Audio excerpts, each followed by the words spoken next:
Hello साथियों, आप सभी को मेरा प्यार भरा नमस्कार। कैसे हो? बढ़िया होंगे। मैं भी बढ़िया हूँ। आज मैं भागवत कथा सुनने जा रही हूँ। अभी दिन के 2 बजे हैं। 2 बजे से मैं वीडियो बना रही हूँ और मैं जा रही हूँ। अभी तैयार हो गई हूँ। तो यहीं घर के सामने ही है, पास में ही है, ज़्यादा दूर भी नहीं है। तो मैं वहाँ जा रही हूँ। अभी फिर दिखाऊँगी मैं आपको सत्संग। देखिए, आज का मौसम हल्की हल्की धूप है, बादल लगे हुए हैं आसमान में। ऐसे हो रहा है मौसम। आज ठंडा भी हो ही रहा है। तो अब हम जाते हैं भागवत सुनने के लिए। तो हम जा रहे हैं, रास्ते में है अभी, हम सब साथ में ही जा रहे हैं। चाचा जी, बीना दी, गंगा और मैं और सत्संग में जा रहे हैं। ये बहुत सौभाग्य की बात है कि हमारे गांव में भागवत हो रहा है और हमें इस अवसर पर सबको ये कथा श्रवण करने की मतलब वो मिल रही है। हमको भी प्रेरणा मिलेगी, कुछ आगे को कुछ अच्छा सीखेंगे। और ये हम भागवत में जा रहे हैं सभी साथ वाले। भागवत सुनने के लिए जा रहे हैं हम लोग। हाथ में फूल लिया है और हमको लाख मरते समय सद्बुद्धि आए, अच्छे कर्मों हमारे पहुंचने वाले हैं हम भागवत कथा सुनने के लिए। यहीं पर हो रहा है, घर के सामने ही हमारे।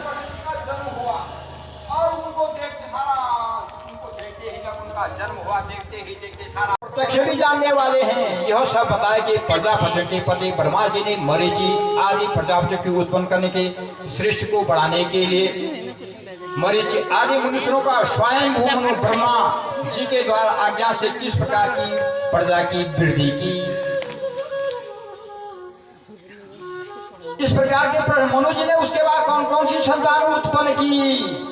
देवेनम धृतकेन हम प्रेरणा निमिषेण चाह जाता मोक्षा भागवतो हो महाअनासे गुणाक्रिया। जब ब्रह्मांड में गरुड़ जल में शन करने के कारण नारायण भगवान विष्णु के ब्रह्मा जी के अंतःकरण में प्रवेश किया, तब वह पूर्व जन्मों में निश्चित किया कि ये ब्रह्मा मैं कौन हूं, मैं कहां से प्रकट हुआ हूं। तो सबसे पहले उन्होंने छाया से तामिश्र, अंधामिश्र, तम, मोह और महामोह, ये 5 प्रकार की अविद्या ब्रह्मा जी ने उत्पन्न की। ब्रह्मा जी को अपना तपोमय शरीर अच्छा नहीं लगा, तब उन्होंने उसको त्याग दिया और जिससे उन्हें भूख प्यास की इच्छा प्रकट हुई। ऐसे रात में उस शरीर को उसी से उत्पन्न हुए यक्ष और राक्षसों ने ग्रहण कर लिया। उस समय भूख प्यास से अधिभूत होकर के ब्रह्मा जी को खाने की दौड़ पड़े और कहने इसे खाओ, इसकी रक्षा मत करो, क्योंकि भूख प्यास से व्याकुल हो रहे थे। तो इस प्रकार से ब्रह्मा जी ने सृष्टि की उत्पत्ति की, सृष्टि रची। इस प्रकार से फिर ब्रह्मा जी ने शास्त्र के प्रभाव से दीप्यमान होकर के मुख्य देवताओं की रचना की। उसके बाद मनुष्य की रचना की, उसके बाद कीड़े मकोड़ों की रचना की। इस प्रकार से सारे संसार में 84 लाख योनियों की उत्पत्ति ब्रह्मा जी के द्वारा हुई। त्वमेकं करिसदस्सं मानवाकाश संपदां सोऽहं धर्मकारेण विविता आत्मदर्शनः। हे पर्वत प्रत्यक्ष वत्स, हृदय से जाने वाले ब्रह्मा जी की अवस्था देख करके तुम अपने इस कामकुल शरीर को त्याग दो। भगवान के यूं कहकर के उन्हें शरीर को छोड़ दिया और ब्रह्मा जी का शरीर छोड़ा हुआ शरीर एक सुंदर स्त्री संध्या देवी के रूप में परिणत हो गई और उनके साथ एक सुंदर पुरुष उत्पन्न हो गया और उसी से सारे संसार की उत्पत्ति हुई। इस प्रकार से भगवान ने, ब्रह्मा जी ने सृष्टि की उत्पत्ति की है। बोले श्री कृष्ण भगवान की।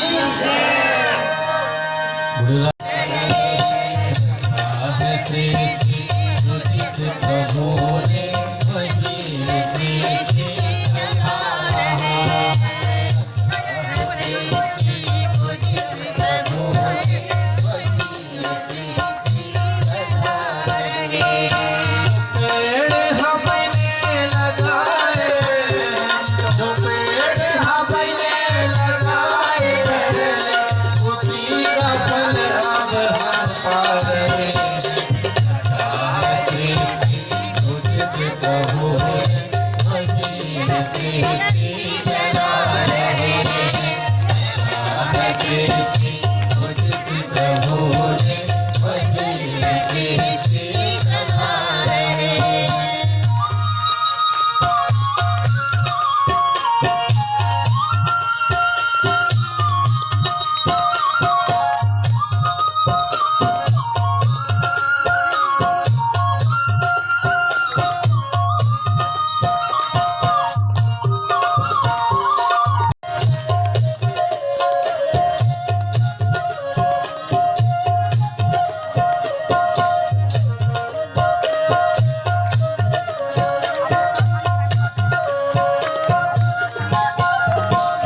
अर्धांगिनी सदरूपा से वीर्यवर्त और उतानपाद इन दो पुत्रों के सिवाय 3 कन्याएं उत्पन्न हुई, आकुति, देवहूति और प्रसूति। ये 5 प्रकार की उनकी संतान उत्पन्न हुई।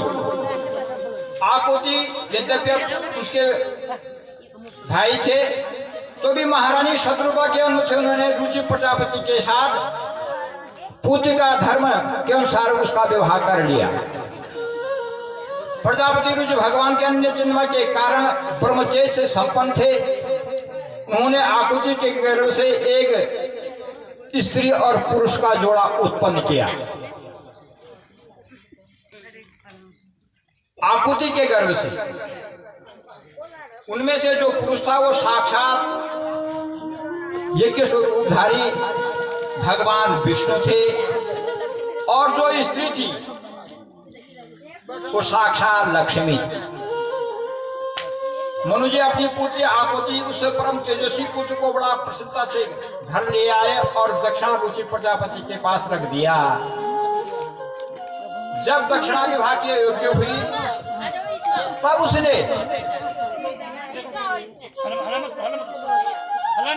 अपने पिता मनु से कहा कि पिताजी मुझे पर ढूंढने की आवश्यकता नहीं है, मैंने तो पहले ही मन मना भव कौनते यम अध्याभिमान नमस्कुरु, मन ही मन में अपना पति को वर्ण कर लिया है।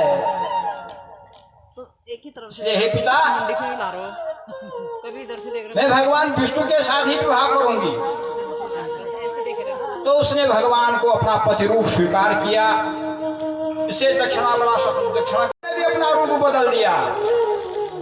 तीनों महात्मा बन गए, हाथ में कमंडल लिया, गेरुए वस्त्र धारण किए और सीधे अत्रि मुनि के आश्रम में चले गए।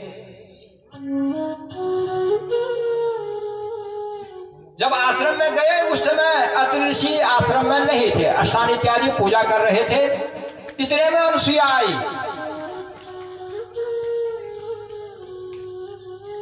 और अनुसुईया ने बाहर देखा तो 3 साधु, ब्रह्मा विष्णु महेश, सृष्टि के रचयिता, सृष्टि के पालनहार और सृष्टि के संहारक। और वो पतिव्रता धर्म की परीक्षा लेने के लिए अत्रि ऋषि के आश्रम में अनुसुईया के पास आए। बोले माता भिक्षाम देहि, हमको भिक्षा दो। माता ने उनको भिक्षा देने के लिए पात्र उठाया, बर्तन उठाया, भिक्षा देने लगी। इतने में महाप्रभु बोले महाराज हम ऐसा भिक्षा नहीं लेंगे, निर्वस्त्र होकर के आप हमको भिक्षा दीजिए, हम उसको भिक्षा को स्वीकार करते हैं। तो माता अनुसुईया ने अपने पति का स्मरण किया, भगवान का स्मरण किया और स्मरण करे वो नहीं माने किसी प्रकार से, तो अपने पति का स्मरण किया, भगवान का स्मरण किया, इष्ट का स्मरण किया। और वो तीनों थोड़ा ध्यान दें, वो तीनों ब्रह्मा विष्णु और भगवान शंकर महेश नहीं माने अनसुया की बात। उन्होंने कहा जब आप वस्त्रहीन होंगे तो हम आपको आपके द्वारा भिक्षा प्राप्त करेंगे, नहीं तो भिक्षा नहीं लेंगे।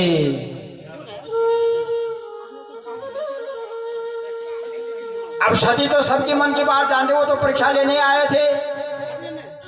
तो सती ने ऐसी कृपा हुई, वो तीनों के तीनों छोटे बच्चे बन गए, छोटे से बच्चे, यानी जो जिनका कि नामकरण भी नहीं, संस्कार नहीं हुआ था, जातकर्म संस्कार भी नहीं हुआ था। ओम स्वस्ति न इंद्रो वृतस्सर्वाः स्वस्ति न पूषा विश्ववेदाः स्वस्ति न ताक्षो वरिष्ठनेमि स्वस्ति नो बृहस्पतिर्दधातु। स्वस्ति वाचन इत्यादि जैसे किसी बालक का कुछ संस्कार ही न हुआ हो, इसलिए केवल 11 दिन से पहले के बालक का रूप उनका धारण कर लिया और तीनों को उठाया गोदी में, अपना स्तनपान कराने लग गई।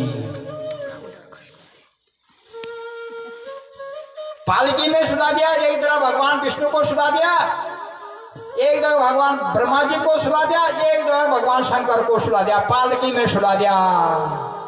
क्या बोले झुमोर,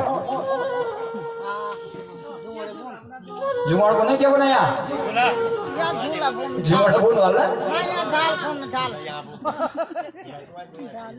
डाला तो डाल झूला, झूला तो आ जाए भाषा से, पहली भाषा तुझे मोड़ दीजिए या डाल। आज तो पालकी बोल रहे हैं, कोई झूला बोल रहा है, झूला तो पर पालकी झूले में डाल दिया बालक को और तीनों रोने लगे। कहाँ क्या परीक्षा लेने आए थे, कहाँ गति हो गई।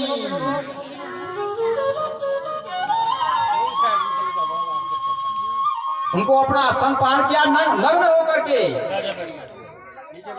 पुत्रो जायेता क्वचित विकुमाता न भवति। पुत्र कुपुत्र हो जाता है, लेकिन मां कभी कुमाता नहीं होती है। चाहे कुछ भी है, लेकिन बालक को तो मां अपनी मां ही होती है। लेकिन उन पुत्रों का उठाया, गोदी में उठाया, स्तनपान कराने लग गए। फिर उसके बाद पालकी में सुला दिया। कई समय बीत गया, सदियों की बात है। और उसके बाद घर में जब पति नहीं हो, जब आपकी परेशानी हुई, पत्नी है, बोलो तो सही, बेचैनी नहीं हुई। अरे आ ज्यादा बेचैनी से, आजा युग मांगा ज्यादा बेचैनी से। पहले समय में ये क्या ये हो मोबाइल 1 घंटे ने आपने बोल रखा बेटे को कि बेटा मेरे को फोन करना, 1 घंटा लेट हो गया बेटा फोन करने में, पुत्र तो माँ और बेचैन हो जाए, यार वे फोन नहीं आ। ऐसे ही जब भगवान विष्णु का खबर नहीं आई, न ब्रह्मा जी की खबर आई, कहाँ गए क्या गए, न भगवान शंकर की नहीं आई, पत्नियां वो अचेत हो गई। क्या होगा? जाते जाते महाराज अत्रि ऋषि के आश्रम में गए। अत्रि ऋषि के आश्रम में जाकर के कहा, पूछा उनको, भाई हमारे पति यहाँ आए थे। अंशिया माता अंशिया ने कहा, भाई इनमें 3 बच्चे हैं, ये बच्चे तो देख लो, इनमें से पहचान लो, तुम्हारा पति तुम छोटे बच्चे थोड़ी हैं, ये छोटे से शिशु हैं। उनको देखा, वो आज मस में पड़ गई, 2 मन हो गया, मन 2 मन भया माया मिले न राम। 2 मन जब बना ना, तो वो मन रुपये पहले मिले ना भगवान मिलन, माया मिले न राम। अब वो आज मस में पड़ गई, तीनों की तीनों। क्या होगा? अब उनकी पतिव्रता धर्म की परीक्षा लेने के लिए इतने में अत्रि ऋषि आए। उन्होंने देखा, अब वो तो मन मना भव कुंते अध्याभिमान नमस्कुरु, वो तो सबकी मन की बात जानते थे कि अनुसुया के द्वारा ये भगवान विष्णु, ब्रह्मा जी और भगवान शंकर का सूक्ष्म रूप धारण करके पालकी में सुला रखा है, अपना स्तनपान कराया। तब तक कोई संतान नहीं थी अनुसुया माता की। अब साक्षात बाल्य रूप प्राप्त कर लिया माता अनुसुया ने। पुत्र प्रेम को देख करके उनके आंखों से भी अश्रुधारा बनाने लगी। उसके बाद भगवान शंकर और भगवान विष्णु ब्रह्मा जी ने के अर्धांगनी यानी पत्नी ने भगवान शंकर उनसे दंडवत प्रणाम किया, हे देवी आपका जब तक ये सृष्टि रहेगी, ये पृथ्वी रहेगी, तब तक आपका नाम अमर अजर रहेगा, पतिव्रता स्त्री का। तो उसी दिन से जिसकी संतान नहीं होती है, अनसुईया माता के मंदिर में 24 घंटे हाथ में दिया लेकर के जो स्त्री जिसके संतान नहीं है हाथ में अखंड दीपक लेकर के प्रार्थना करेगी तो उससे संतान की प्राप्ति हो जाती है। यज्ञ किया जाता है, यज्ञ होगा, देवता प्रसन्न होंगे, समय से वृष्टि होगी, बरखा होगी, बरखा होगा तो अन्न की उत्पत्ति होगी, अन्न की उत्पत्ति होगी, प्रजा का भला होगा। बड़ा सुंदर यज्ञ किया। उसी समय प्रजापति दक्ष ने भी उस सभा में प्रवेश किया। बड़ा सुंदर यज्ञ हो रहा था। अपने तेज से सूर्य के समान प्रकाशमान थे, बड़े दिव्यमान शरीर था दक्ष राजा का। उन्हें आया देकर ब्रह्मा और महादेव के अतिरिक्त अग्निपर्ण सभी सभासदों ने उनका आतिथ्य स्वीकार किया। एक शिष्टाचार, इस प्रकार समस्त सभासदों से भली भांति सम्मान प्राप्त करे तेजस्वी दक्ष जगत पिता संसार के पिता ब्रह्मा जी को प्रणाम किया और ब्रह्मा जी को प्रणाम करने के बाद अपने आसन में विराजमान हो गए।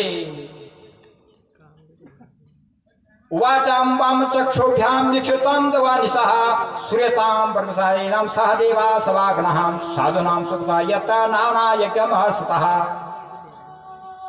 परंतु देवों के देव महादेव एकाग्रचित्त अपने स्थान पे बैठे रहे। कौन आ रहा है, कौन जाए, ससुर आए, कोई देवता आए, क्योंकि वो तो देवों के देव महादेव हैं, वो बैठे रहे। किसी का सत्कार नहीं किया, सम्मान नहीं किया, केवल परमात्मा का चिंतन कर रहे थे।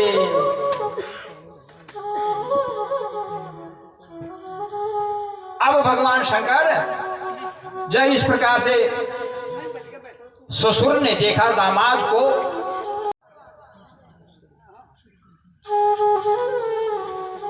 और कहने लगे लुप्त क्रियादवासा नाम मानि नाम भिदवसे तवः अनच्छदा पदावादा शूद्रा योषिता ग्रहम प्रीतावास घोरेषु भूतगणाद्वावृतः अटशून्यामता मानव बीत के साहसन्वतः।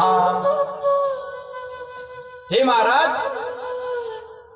मैं कोई अहंकार, जलन या द्वेष भाव से कुछ नहीं बोल रहा हूं। मैंने देवताओं अग्नि के सहित अग्नि को साक्षी करते हुए, देवताओं को साक्षी करते हुए, ब्राह्मण को साक्षी करते हुए, अपनी कन्या, अपनी पुत्री, सबको साक्षी करते हुए भगवान शंकर के साथ अपनी कन्या का विवाह कर लिया। हे देवताओं अग्नियों,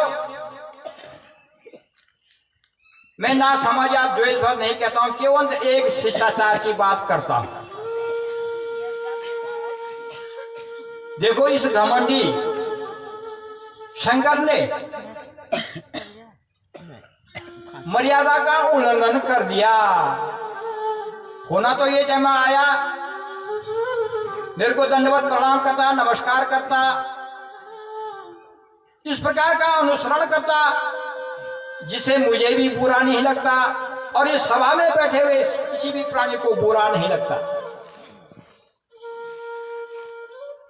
हे महाराज, न चाहते हुए भी ब्रह्मा जी के कहने पर, देवताओं के कहने पर मैंने अपनी कन्या का विवाह इस दुष्ट के साथ कर लिया। ये बड़ा घमंडी है,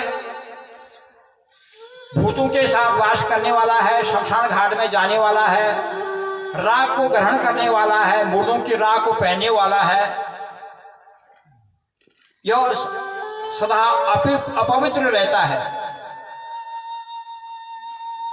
इस प्रकार से सारे सभा के बीच में भगवान शंकर को बोल दिया। भगवान शंकर ने कोई प्रत्युत्तर नहीं दिया, जवाब नहीं दिया, एकाग्रचित से बैठे रहे। बिन्नहम गृसावाम प्रदीवाम अवस्थितः दक्षो अथयो अभिषः क्रोधशांतो परिचक्रमे अहम तो दिव्यज्ञेन इंद्रोपशितः त्वभा। जब दक्ष प्रजापति ने, दक्ष ने इस प्रकार से महादेव को भरा बुरा कहा, वो बैठे रहे, कोई प्रत्युत्तर नहीं दिया, जवाब नहीं दिया, तो फिर क्रोध बढ़ गया। आपने कथा में सुना होगा, जहां क्रोध है होता है वहां क्या होता है? काल का वास। और क्रोध किसी का दूसरे का नुकसान नहीं करता, अपना ही नुकसान करता है। राजा दक्ष को बड़ा क्रोध आ गया, गुस्सा आ गया, और भगवान शंकर को उल्टी सीधे बातों का प्रयोग करने लगा, अनुचित शब्द बोलने लगा। अब उसके बाद भगवान शंकर ने कुछ जवाब नहीं दिया। जब नंदी इत्यादि गणों को पता चला तो उन्होंने क्रोध में आकर के दक्ष को श्राप दे दिया, और जिन्होंने ब्राह्मणों ने दक्ष का अनुमोदन किया, उनकी बातों का, उनको भी श्राप दे दिया। तायेते बहुत दिव्या भगवतम पतिवते दुहेतम दिगदेतम तत्वेता विभवतः। जो इस मरण शरीर को, पंचतत्व शरीर है नहीं हमारा, पृथ्वी, अग्नि, वायु, जल और आकाश, ये 5 चीजों से बना हुआ हमारा शरीर है, और अंत में 5 में विलय हो जाता है। जो इस पर गर्व करता है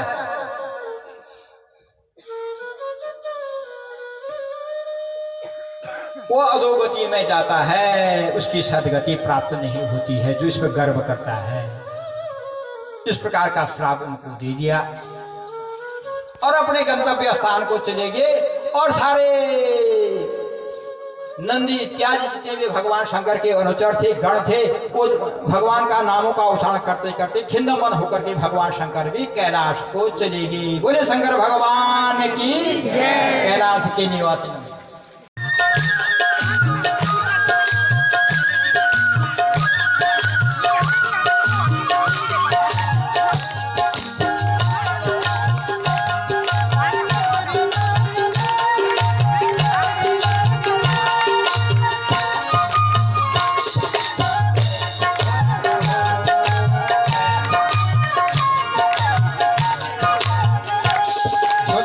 को कभी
मुकुट विराजे गल बैजंती माला साजे सिर पर सोहना मुकुट विराजे गल बैजंती माला साजे सिर पर सोहना मुकुट विराजे गल बैजंती माला साजे सिर पर सोहना मुकुट विराजे गल बैजंती माला साजे और कुश बन के हार और कुश बन के हार करेगा हाथ जोड़ के करेगा हाथ जोड़ के सारा संसार करेगा हाथ जोड़ के